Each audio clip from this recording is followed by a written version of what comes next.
but you touched on sugar or fuel coming into the cells.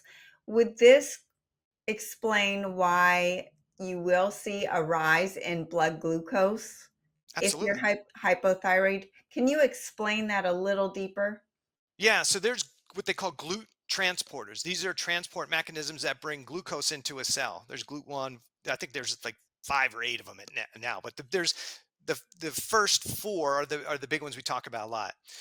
One of those four is GLUT4, and that is the insulin dependent receptor. So if you eat glucose, you have glucose transporters that can bring some glucose in when there's not a need, when there's not a high burst of glucose that requires insulin, because we're always bringing glucose into the cell.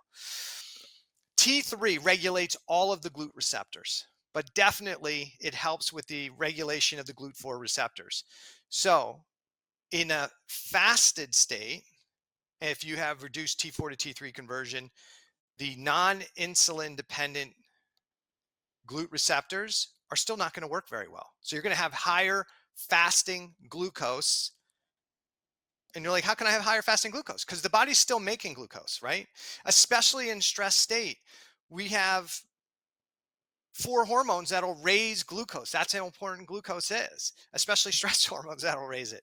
So if you have this hypothyroid state, even in a fasted state, these glucose transporters that can bring it in without insulin, they're going to be downregulated. So glucose can go up for that reason.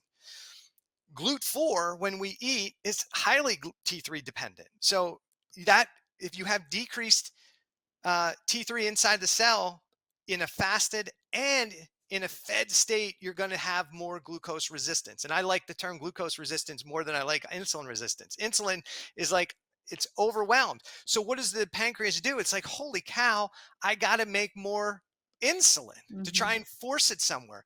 Well, guess where it goes?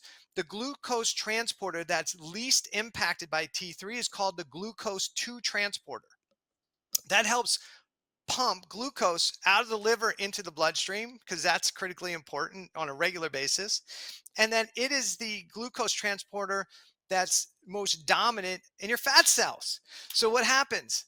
I would downregulate T3, T4 to T3 conversion because I got a cell stress. You're still eating, your body's still releasing glucose.